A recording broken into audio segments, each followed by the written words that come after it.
Selamat pagi jemaat yang dikasihi Tuhan. Salam damai sejahtera dalam Tuhan Yesus Kristus. Kami Majelis Jemaat GKI Gresik dengan sukacita menyambut saudara-saudara dan mengucapkan selamat beribadah. Pada hari ini, Minggu 26 April 2020, kami akan menyampaikan warta lisan sebagaimana berikut. Yang pertama, persekutuan doa malam. Menginformasikan untuk kegiatan persekutuan doa malam pada hari Rabu 29 April 2020 untuk sementara dialihkan menjadi doa malam keluarga di rumah masing-masing. Akan disediakan liturgi dan renungan untuk itu. Yang kedua, kebaktian rumah tangga. Menginformasikan bahwa kebaktian rumah tangga pada hari Kamis tanggal 30 April 2020 untuk sementara dialihkan menjadi kebaktian rumah tangga di rumah masing-masing dan akan disediakan liturgi dan renungan untuk hal itu.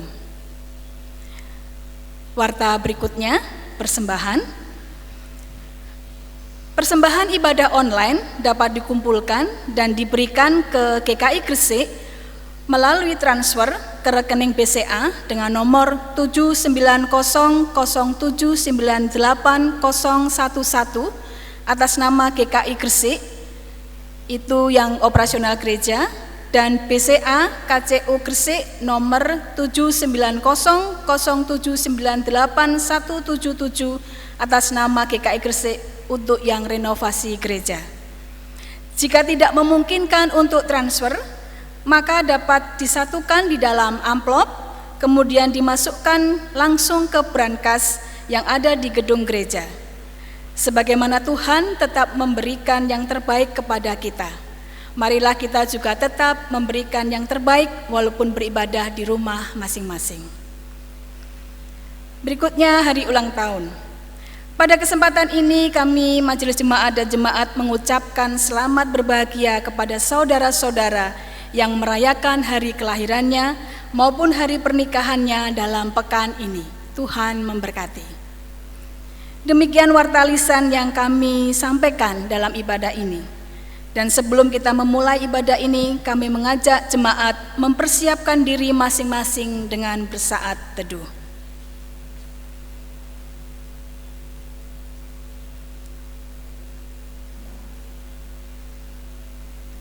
Jemaat yang terkasih dalam Tuhan Yesus Kristus, marilah dengan sikap berdiri kita memulai ibadah ini dengan menyanyikan pujian dari NKB 7, 1, 2, dan 5. Nyanyikanlah nyanyian baru.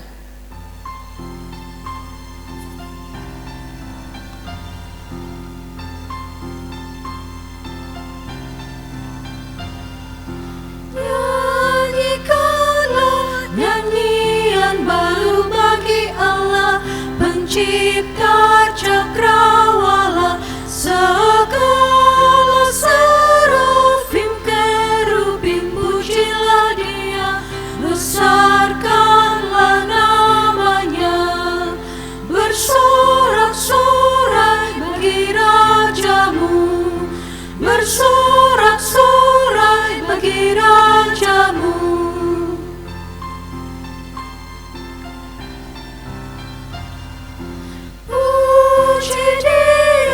Wahai mentari, wahai bulan, sembahlah Dia terus.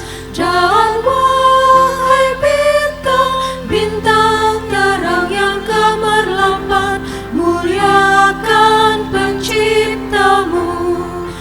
Bersorak-sorai bagi Rajamu, bersorak-sorai bagi Rajamu.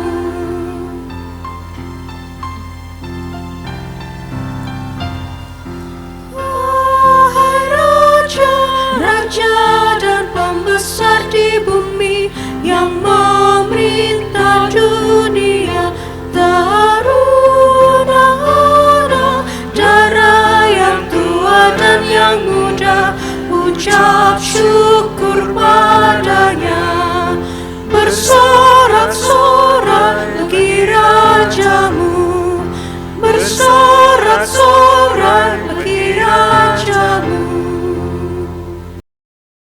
Jemaat Tuhan yang terkasih, kebaktian kita Minggu Paskah ketiga ini berlangsung dalam nama Bapa, Anak, dan Roh Kudus.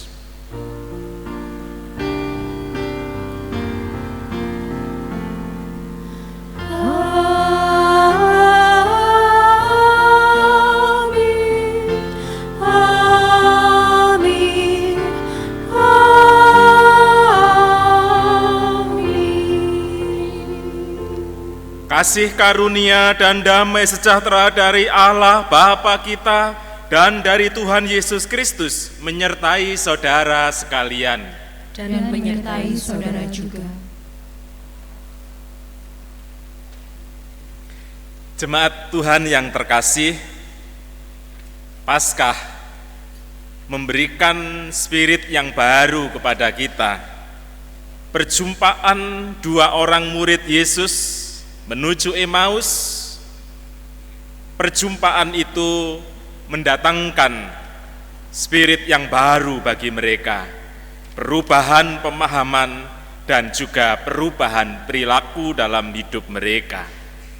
Perjumpaan dengan Sang Firman secara langsung, secara fisik tidak lagi kita lakukan, tetapi perjumpaan dengan Firman itu tetap kita bisa lakukan dengan membaca firman-Nya dalam kitab suci. Oleh karena itu, biarlah dalam kita berjumpa dengan firman-Nya itu, kita juga mengalami pembaharuan kehidupan kita. Mari kita berdoa. Tuhan, kami menyerahkan ibadah kami sampai pada akhirnya nanti Tuhan yang memimpin, Tuhan yang memberkati, sehingga semua yang terjadi dalam ibadah ini senantiasa sesuai dengan kehendak-Mu. Kiranya lewat kebenaran firman-Mu, lewat nyanyian pujian, kami boleh dibaharui dalam segala kehidupan kami. Kami menyerahkan di dalam kuasa Tuhan Yesus Kristus, Sang Firman yang hidup. Amin. Jemaat Tuhan yang terkasih, bersama-sama marilah kita senantiasa menyiapkan hati kita. Marilah kita siapkan hati kita menghadap Allah.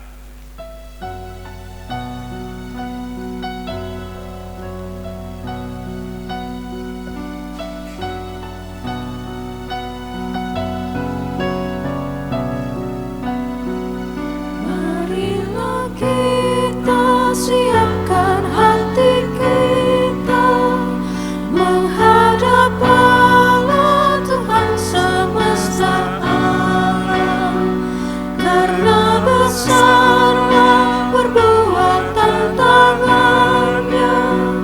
Muliakan Allah dengan puji-pujian, mari bernyanyi memuji Maha Kuasa.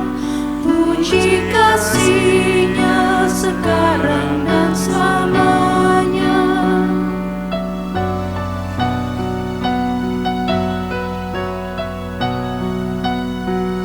Bersorak-sorailah hai seluruh dunia, mazmurkan Allah, muliakan namanya. Keajaiban serta perbuatan-Nya sungguh benar dan besar tak terucapkan. Mari bernyanyi memuji Maha Kuasa. Puji kasih-Nya sekarang dan selamanya.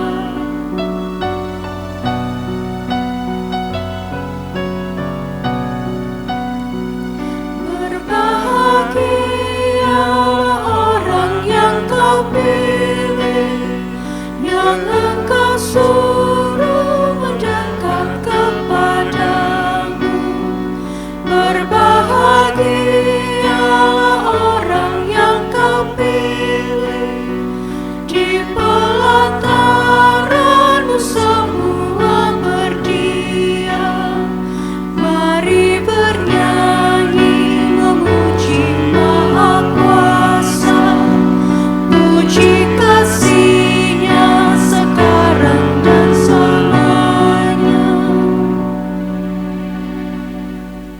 Jemaat Tuhan yang terkasih, mari kita nyatakan pengakuan kita dalam doa. Kami datang ke hadapan-Mu dan kami tahu tidak ada yang tertutupi di hadapan Tuhan. Karena itu kami datang dengan segala kerendahan hati kami memohon belas kasihan-Mu. Kiranya Tuhanlah yang memulihkan kehidupan kami dari segala cacat cela kehidupan kami. Tuhan kiranya yang menjauhkan kami dari segala ketidakpantasan kami. Kami mohon pengampunan-Mu ya Tuhan, supaya saat ini kami layak datang menghadap kehadirat-Mu. Kiranya Engkau yang menjauhkan kami dari segala ketidaksempurnaan kami, sehingga Tuhan memandang kami dalam tengadah doa dan nyanyian ini. Dan lewat ibadah ini ada kekuatan yang baru bagi kami untuk menjalani kehidupan kami dengan lebih baik. Kami mengalami pembaharuan hidup yang semakin seturut dengan kehendak-Mu. Inilah kerinduan kami, karena itu kami mohon, kiranya Engkau yang mengampuni kami dan menguatkan serta meneguhkan kami untuk menjalani hidup yang baru. Di dalam nama Tuhan Yesus Kristus, Sang Penebus kehidupan kami berdoa. Amin.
Saudara-saudara untuk berdiri. Dengarkanlah firman Tuhan dari 1 Petrus pasalnya yang kedua. 1 Petrus pasalnya yang kedua, ayatnya yang ke-23 dan ayatnya yang ke-24. Demikian firman Tuhan. Ketika ia dicaci maki, ia tidak membalas dengan mencaci maki. Ketika ia menderita, ia tidak mengancam, tetapi ia menyerahkannya kepada Dia yang menghakimi dengan adil. Ia sendiri telah memikul dosa kita di dalam tubuhnya di kayu salib, supaya kita yang telah mati terhadap dosa hidup untuk kebenaran. Oleh bilur-bilurnya kamu telah sembuh. Demikianlah saudara-saudara berita anugerah dari Tuhan. Syukur kepada Allah.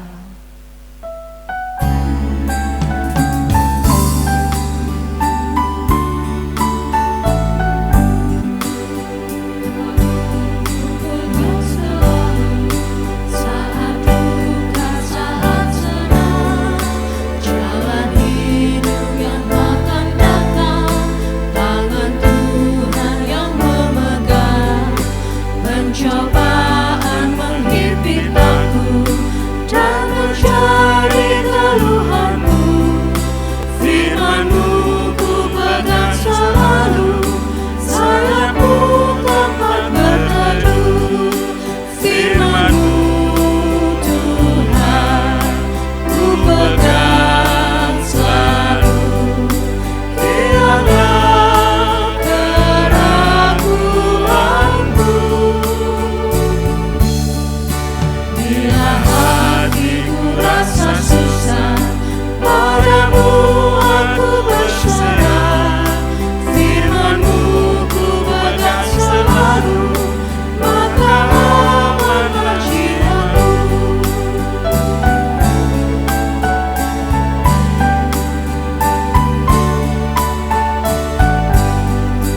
Firman-Mu ku pegang selalu, saat duka, saat senang. Jalan hidup yang takkan datang, tangan Tuhan yang memegang. Pencobaan menghimpit aku dan menjadi keluhanku. Firman-Mu ku pegang selalu, sayapku tempat berteduh. Firman-Mu Tuhan ku pegang selalu, hilanglah keraguanku. Bila hatiku rasa susah, padamu aku berserah. Firman-Mu ku pegang selalu, maka amanlah jiwaku.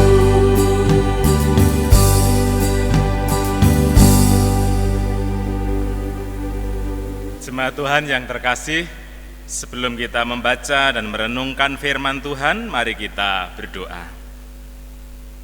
Tuhan, pada kesempatan ini kami akan membaca dan merenungkan firman-Mu.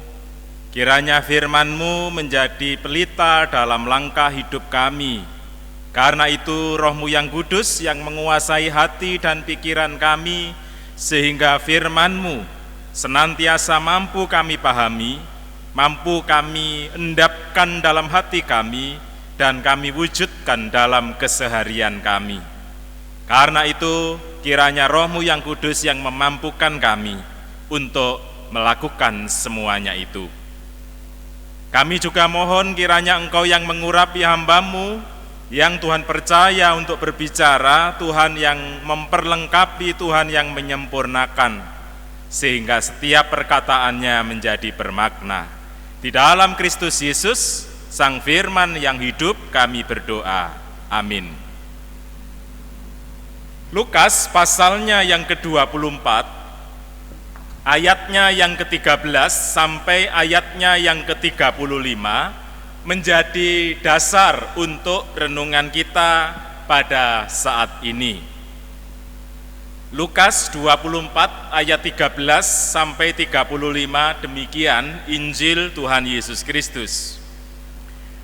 Pada hari itu juga 2 orang dari murid-murid Yesus pergi ke sebuah kampung bernama Emmaus yang terletak kira-kira 7 mil jauhnya dari Yerusalem.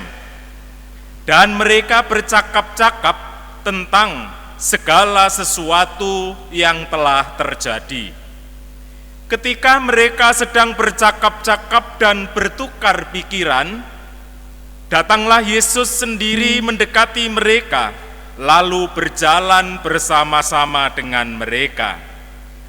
Tetapi ada sesuatu yang menghalangi mata mereka, sehingga mereka tidak dapat mengenal Dia. Yesus berkata kepada mereka, "Apakah yang kamu percakapkan sementara kamu berjalan?" Maka berhentilah mereka dengan muka muram. Seorang dari mereka, namanya Kleopas, menjawabnya, "Adakah engkau satu-satunya orang asing di Yerusalem yang tidak tahu apa yang terjadi di situ pada hari-hari belakangan ini?" Katanya kepada mereka, "Apakah itu?" Jawab mereka, "Apa yang terjadi dengan Yesus orang Nazaret? Dia adalah seorang nabi yang berkuasa dalam pekerjaan dan perkataan di hadapan Allah dan di depan seluruh bangsa kami. Tetapi imam-imam kepala dan pemimpin-pemimpin kami telah menyerahkan Dia untuk dihukum mati, dan mereka telah menyalibkannya. Padahal kami dahulu mengharapkan bahwa Dialah yang datang untuk membebaskan bangsa Israel. Tetapi sementara itu telah lewat 3 hari sejak semuanya itu terjadi. Tetapi beberapa perempuan dari kalangan kami telah mengejutkan kami. Pagi-pagi buta mereka telah pergi ke kubur dan tidak menemukan mayatnya. Lalu mereka datang dengan berita bahwa telah kelihatan kepada mereka malaikat-malaikat yang mengatakan bahwa Ia hidup. Dan beberapa teman kami telah pergi ke kubur itu dan mendapati bahwa memang benar yang dikatakan perempuan-perempuan itu, tetapi Dia tidak mereka lihat. Lalu Ia berkata kepada mereka, "Hai kamu orang bodoh, betapa lambannya hatimu sehingga kamu tidak percaya segala sesuatu yang telah dikatakan para nabi. Bukankah Mesias harus menderita semuanya itu untuk masuk ke dalam kemuliaannya?" Lalu Ia menjelaskan kepada mereka apa yang tertulis tentang Dia dalam seluruh kitab suci, mulai dari kitab-kitab Musa dan segala kitab nabi-nabi. Mereka mendekati kampung yang mereka tuju, lalu Ia berbuat seolah-olah hendak meneruskan perjalanannya. Tetapi mereka sangat mendesaknya, katanya, "Tinggallah bersama-sama dengan kami, sebab hari telah menjelang malam dan matahari hampir terbenam." Lalu masuklah Ia untuk tinggal bersama-sama dengan mereka. Waktu Ia duduk makan dengan mereka, Ia mengambil roti, mengucap berkat, lalu memecah-mecahkannya dan memberikannya kepada mereka. Ketika itu terbukalah mata mereka dan mereka pun mengenal Dia, tetapi Ia lenyap dari tengah-tengah mereka. Kata mereka seorang kepada yang lain, "Bukankah hati kita berkobar-kobar ketika Ia berbicara dengan kita di tengah jalan dan ketika Ia menerangkan kitab suci kepada kita?" Lalu bangunlah mereka dan terus kembali ke Yerusalem. Di situ mereka mendapati ke-11 murid itu. Mereka sedang berkumpul bersama-sama dengan teman-teman mereka. Kata mereka itu, "Sesungguhnya Tuhan telah bangkit dan telah menampakkan diri kepada Simon." Lalu kedua orang itu pun menceritakan apa yang terjadi di tengah jalan dan bagaimana mereka mengenal Dia pada waktu Ia memecah-mecahkan roti. Demikian, saudara-saudara, Injil Tuhan Yesus Kristus yang berbahagia, kita yang mendengar terlebih yang melakukan dalam hidup sehari-hari. Haleluya.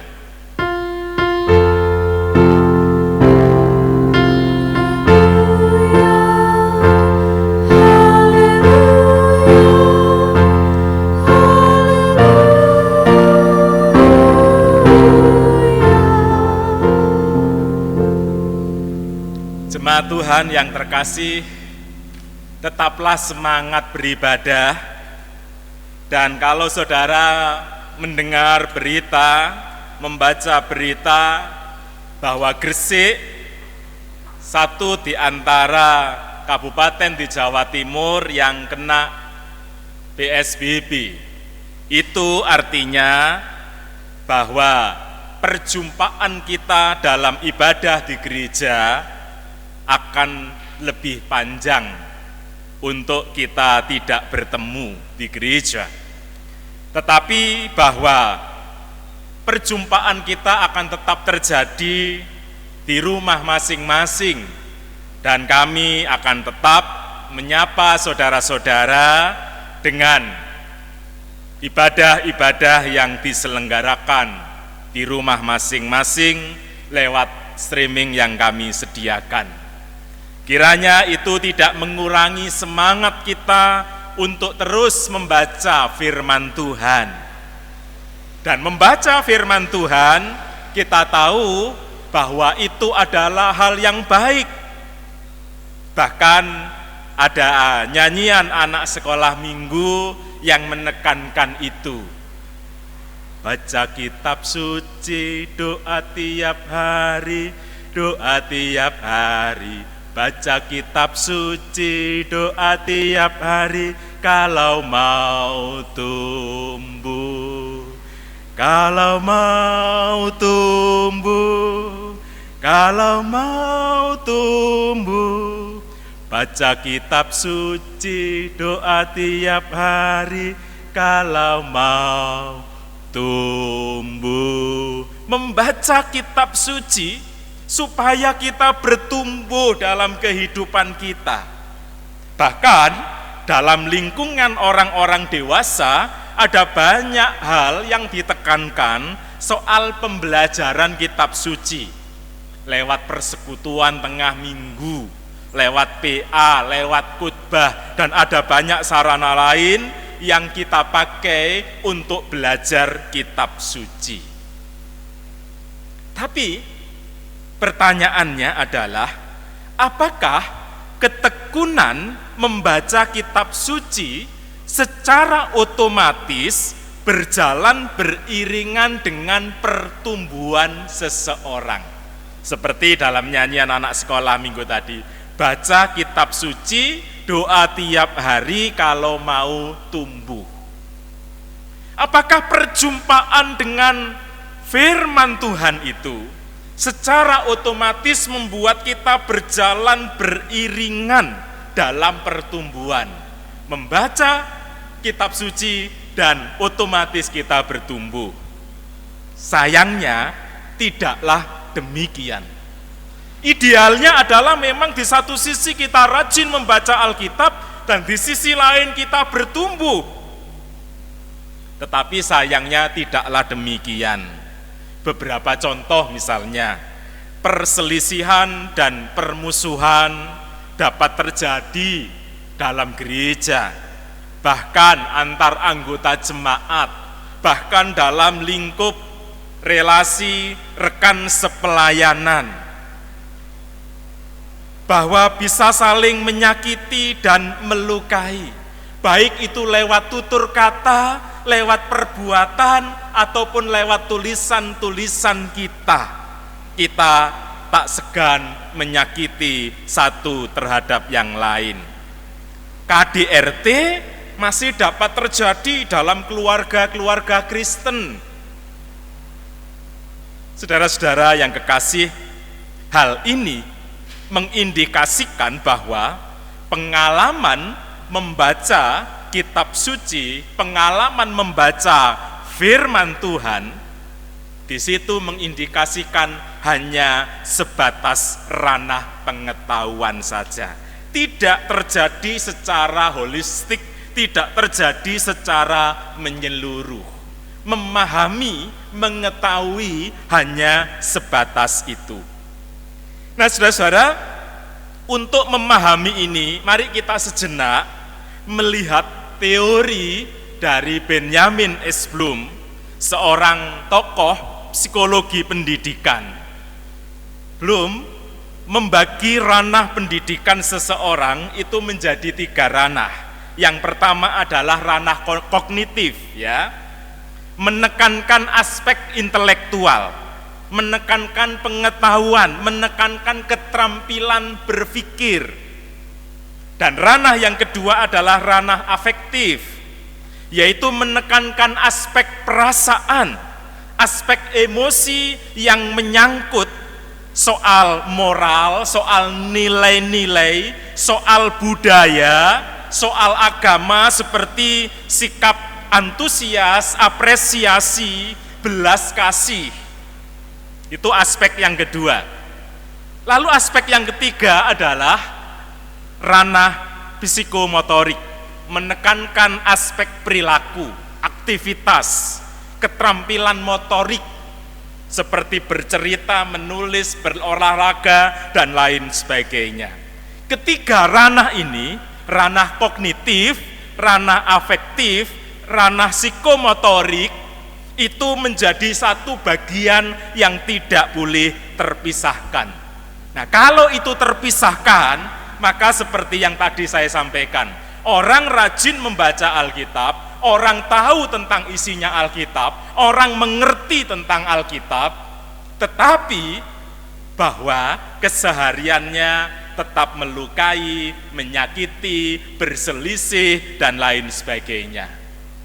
Oleh karena itulah maka dalam hal pembelajaran terkait dengan firman Tuhan, maka memahami maksud dan rencana Tuhan lewat firman-Nya, yaitu sisi kognitif, harus diimbangi dengan ranah afeksi.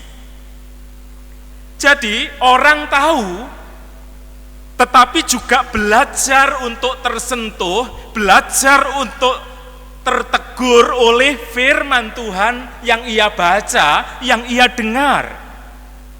Jadi dalam hal belajar kitab suci, maka orang memahami maksud Tuhan, rencana Tuhan, dan itu segi kognitif harus diimbangi dengan segi afeksi, yaitu apa?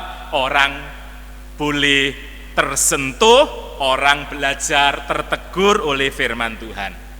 Tetapi tidak hanya berhenti sampai di situ. Orang yang mengerti, orang yang tersentuh, orang yang tertegur firman Tuhan harus diperlengkapi dengan ranah psikomotorik, yaitu apa? Melakukan aksi nyata terkait dengan firman Tuhan yang diketahui, firman Tuhan yang menyentuh hatinya tersebut. Dalam bacaan kita, Lukas pasal 24 ayat 13 sampai 35 menjelaskan yang pertama adalah kebersamaan dan kepercayaan kepada Yesus dari 2 orang murid yang berjalan menuju Emmaus, bahwa di situ konsep yang ia miliki berbeda dengan konsep yang dimiliki oleh Yesus. Mereka sekalipun sudah percaya dan berjalan bersama dengan Yesus, konsep mereka adalah konsep Mesias Yahudi, yaitu Mesias politis, Mesias yang berani, yang gagah, yang menang, mengalahkan para penjajah yang saat itu adalah Roma. Tetapi bahwa betapa kecewanya mereka ketika mereka menyaksikan Yesus yang meninggal, maka bagi mereka tidak ada harapan lagi. Bagi mereka tidak ada yang perlu diharapkan lagi.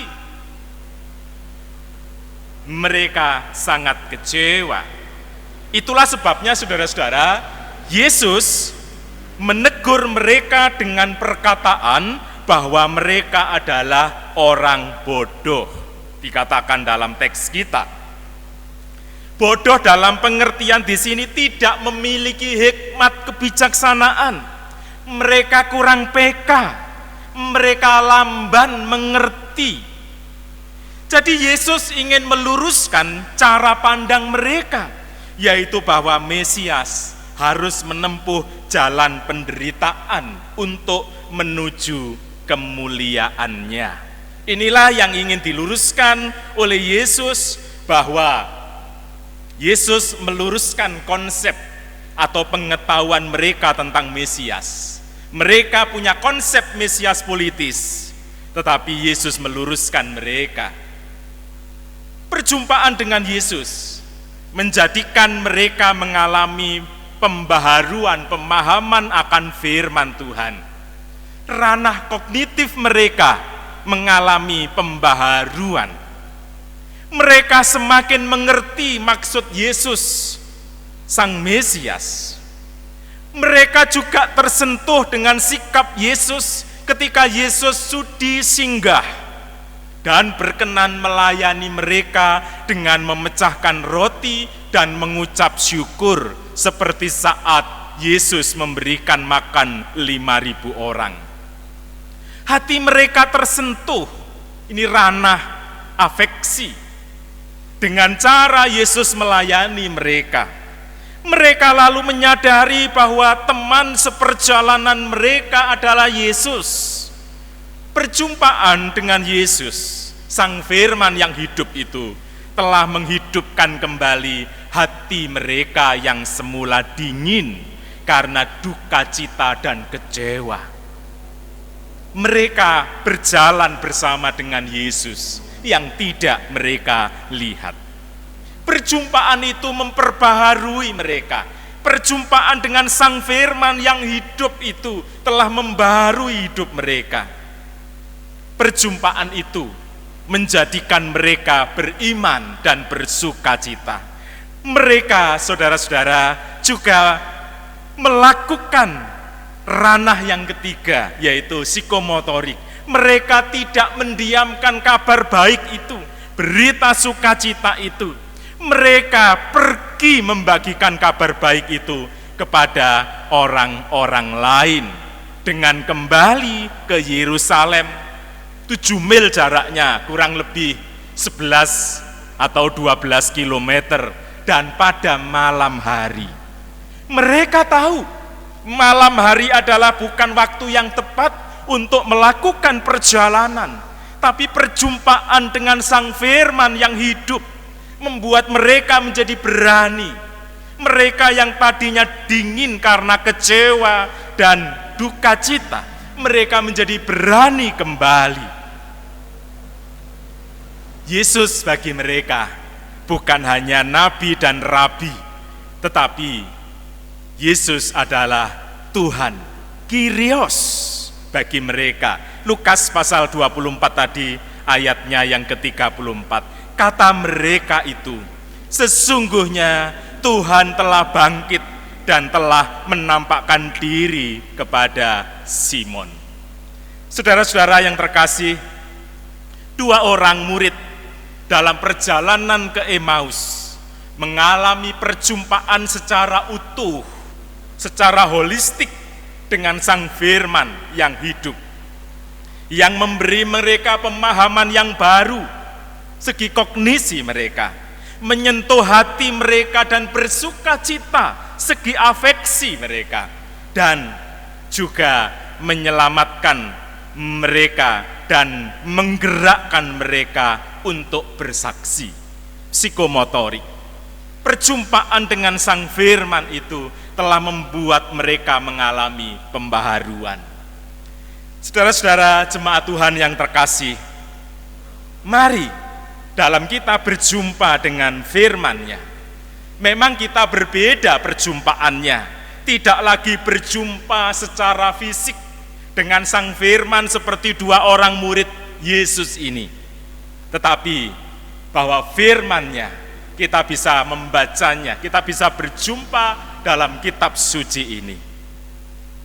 Dan mari kita mengalami perjumpaan dengan firman Tuhan itu secara holistik. Tekun membaca kitab suci itu penting. Membaca kitab suci itu bagian yang harus kita kerjakan. Dan mengalami perubahan pemahaman, menyimpan dalam hati kita, dan menjadikan kita mengalami pembaharuan hidup untuk menjalani hidup ini sesuai dengan kehendak Tuhan. Saudara-saudara, kalau tadi saya mengatakan orang yang rajin membaca Alkitab, orang yang membaca kitab suci, tidak secara otomatis berjalan beriringan dengan perubahan hidupnya, bukan berarti membaca kitab suci tidak penting. Perjumpaan dengan Sang Firman itu menjadi penting, karena dari situlah kita memiliki roh, memiliki spirit, kekuatan untuk menjalani hari-hari kita. Itu sebabnya membaca kitab suci dan mengalami pembaharuan kehidupan, itu yang mesti kita harus lakukan. Semakin kita membaca kitab suci, hidup kita harus semakin baik. Dan itulah yang dikehendaki Paskah, adalah perubahan hidup. Dari seorang yang hatinya dingin karena kecewa, karena berduka cita, menjadi orang yang sangat berani, bahkan menempuh perjalanan yang berbahaya pada malam hari untuk mengabarkan kabar sukacita itu. Membaca kitab suci dalam kehidupan kita, baik dalam persekutuan dengan jemaat yang lain ataupun dalam keluarga kita, menjadi bagian penting. Bagi jemaat yang telah memiliki proyek-proyek membaca Alkitab, lanjutkanlah itu, teruskan sampai selesai. Kalau yang sudah selesai, bisa mengulang lagi dari awal. Proyek-proyek itu tetaplah lanjutkan dalam keluarga masing-masing. Sharing saja bahwa kami punya waktu 2 kali dalam seminggu untuk membaca Alkitab bersama keluarga, berurutan dari awal dari kitab Kejadian. 2 kali seminggu. Itu sebabnya saudara-saudara, ini menjadi hal yang penting, harus menjadi prioritas bagi kita.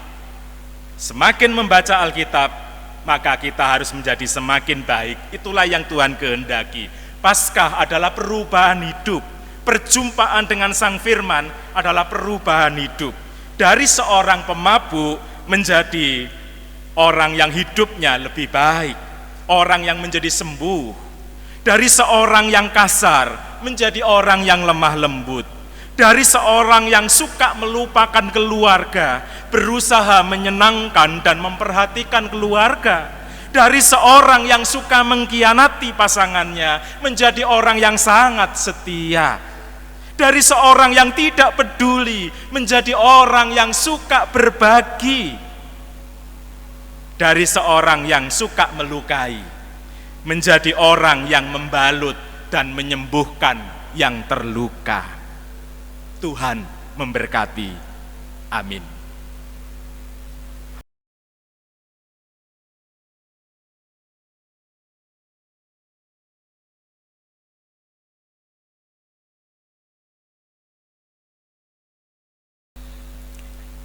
Jemaat Tuhan yang terkasih, mari dengan sikap berdiri bersama dengan umat Allah di masa lalu, di masa kini, dan di masa depan.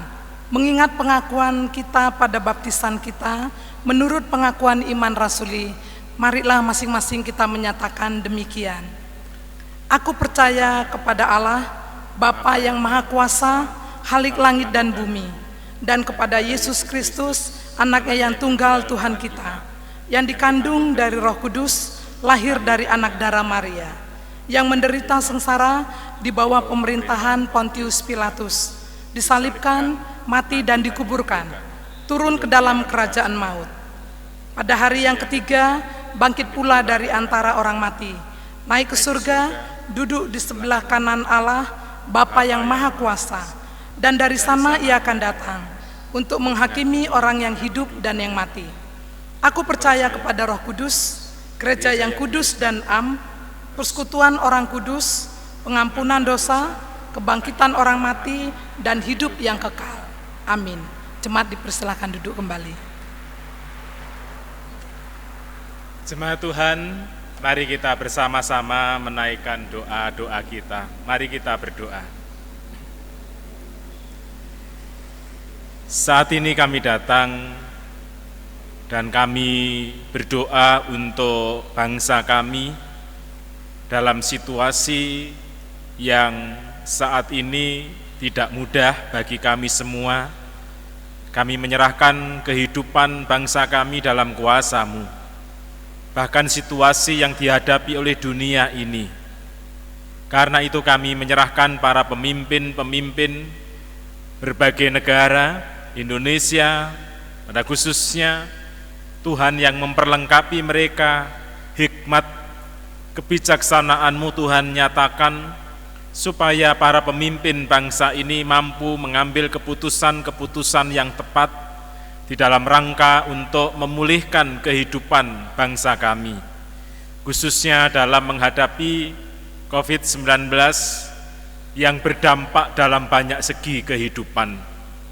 Kami percayakan hanya kepada Tuhan, kiranya Tuhan yang menolong, dan kiranya kami sebagai masyarakat boleh memperhatikan himbauan dan arahan para pemimpin bangsa ini, sehingga kami boleh ambil bagian secara konkret lewat apa yang kami lakukan seturut dengan himbauan-himbauan itu. Kiranya apa yang kami lakukan berdampak untuk pemulihan bangsa ini. Karena itu kami percayakan seluruh kehidupan bangsa kami ini dalam kuasa-Mu, Tuhan yang memberkati. Kami berdoa untuk banyak pihak yang terlibat, khususnya mereka-mereka yang ambil bagian secara langsung. Kami percayakan kepada Tuhan. Dokter, perawat, dan para medis yang lain kami percayakan kepada Tuhan. Kami berdoa untuk banyak masyarakat yang turut ambil bagian mendukung berbagai usaha untuk mengatasi persoalan-persoalan ini. Kami juga menyerahkan untuk seluruh gereja-gereja yang ada, Tuhan juga yang menolong, supaya kami pun boleh ambil bagian untuk meringankan bangsa ini di dalam rangka mengatasi persoalan-persoalan ini. Kami, GKI Gresik, kiranya juga Tuhan yang memberkati, Tuhan yang menolong, sehingga kami sebagai bagian dari bangsa ini juga turut serta dalam rangka untuk mengatasi persoalan-persoalan akibat dari COVID-19 ini. Kami berdoa untuk seluruh jemaat-Mu. Kiranya Tuhan yang memberkati, Tuhan yang menolong, Tuhan yang menguatkan, khususnya bagi mereka yang terdampak secara langsung, baik dalam sosial ekonominya ataupun dalam sisi yang lain, usaha dan pekerjaannya. Kiranya Tuhan yang menguatkan, Tuhan yang memberi pengharapan, sehingga di tengah-tengah situasi yang tidak mudah ini, mereka tetap memiliki pengharapan di dalam Tuhan Yesus Kristus. Tuhan, kami percayakan, kiranya Tuhan yang menguatkan mereka semua.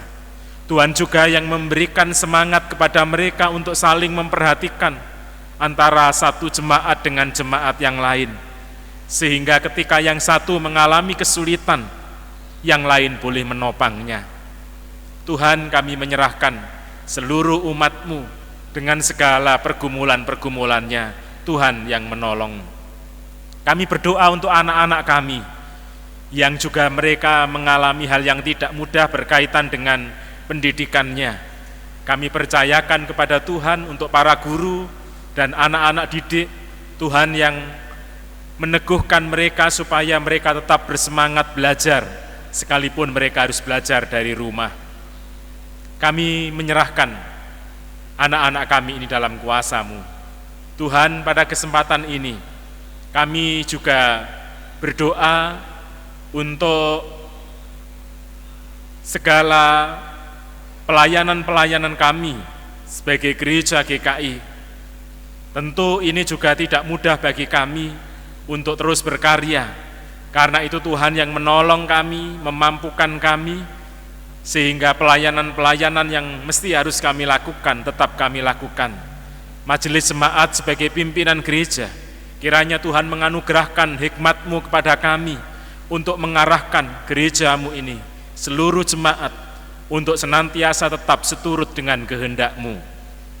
Kiranya Tuhan memampukan kami untuk terus melayani jemaat yang Tuhan percayakan kepada kami untuk kami gembalakan, sehingga mereka senantiasa tetap digembalakan dengan baik dalam situasi-situasi yang tidak mudah ini.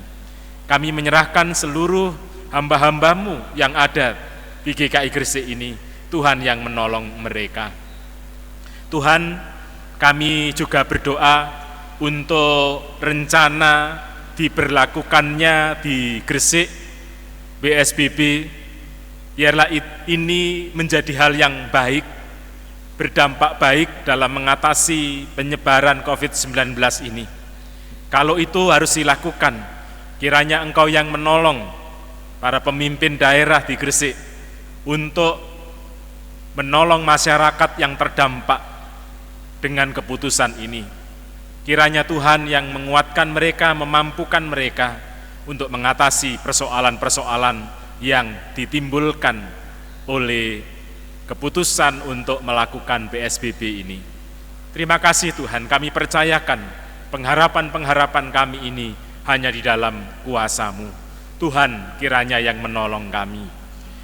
Kami menyerahkan perjalanan kehidupan kami yang akan datang, yang kami tidak tahu sampai kapan situasi ini, tetapi kami percaya Tuhan melampaui dan mengatasi persoalan-persoalan kami. Karena itu kami percayakan perjalanan kami dalam bimbingan dan kuasa Tuhan.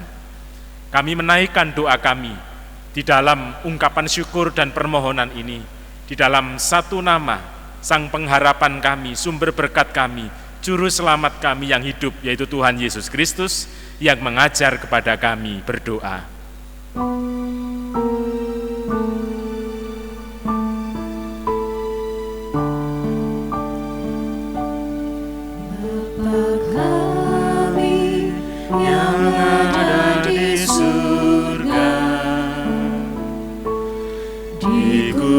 Dikuduskanlah nama-Mu,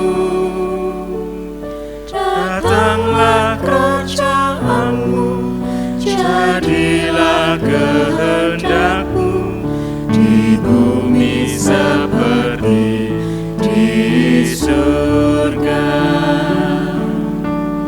Beri kami hari ini makanan yang secukupnya, ampuni salah kami seperti kami ampuni yang bersalah pada kami.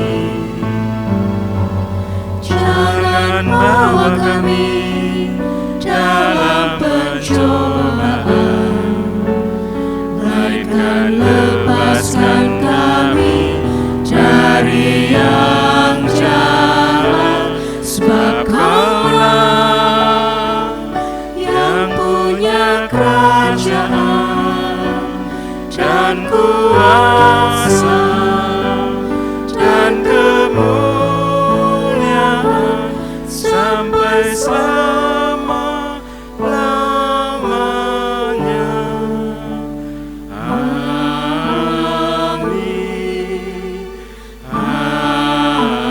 Amin.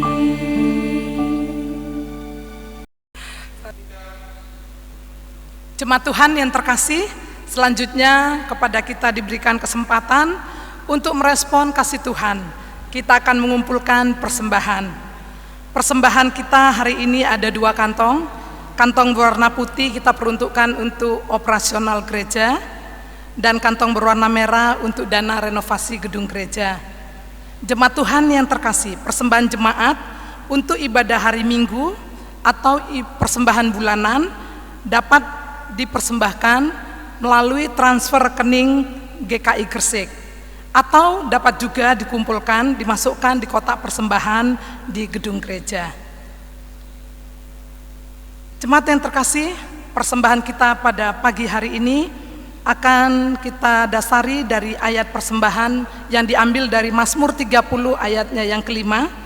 Nyanyikanlah Mazmur bagi Tuhan, hai orang-orang yang dikasihinya, dan persembahkanlah syukur kepada namanya yang kudus.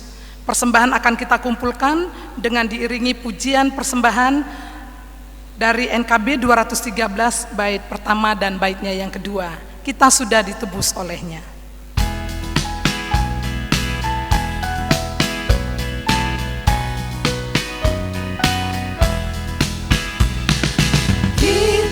Sudah ditebus olehnya, kini layanilah mukalismu, maju terus dan kibarkan panjinya, sambut rajamu.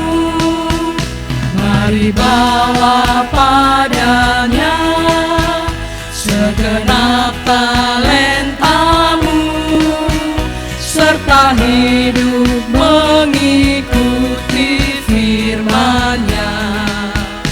Taat dan setialah walau sukar jalanmu, hidup kudus agar kasih-Nya menyatalah. Mari dengan sikap berdiri kita nyanyikan baitnya yang kedua. Waktu suka atau waktu duka. Waktu suka atau waktu duka, walau badai datang melandamu, janganlah jemu melayaninya, sanjung rajamu. Mari bawa padanya segenap talentamu, serta hidup mengikuti firman-Nya. Taat dan setialah walau sukar jalanmu, hidup kudus agar kasih-Nya pun nyatalah.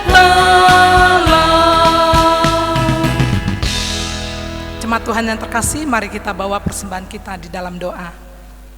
Di tengah sukacita ibadah kami pada pagi hari ini Tuhan, kami sudah mengumpulkan persembahan kami. Bapa, terimalah persembahan kami yang kami persembahkan dengan segala sukacita, dan kami merespon kasih Tuhan yang tidak pernah berkesudahan di dalam kehidupan kami. Bapa di dalam surga, berkatilah seluruh umat-Mu yang sudah mempersembahkan persembahan ini, dan jadikanlah hidup kami menjadi persembahan kami yang terbaik buat memuji dan memuliakan nama Tuhan. Di dalam nama Tuhan kami Yesus Kristus, kami bersyukur dan berdoa. Amin.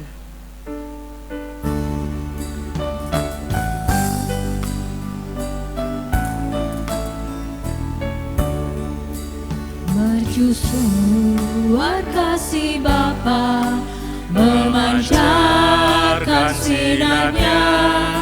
Namun dulu yang di pantai, kitalah penjaganya. Pelihara sulung pantai, walau hanya kelam, agar tiada orang hilang di lautan yang gelap.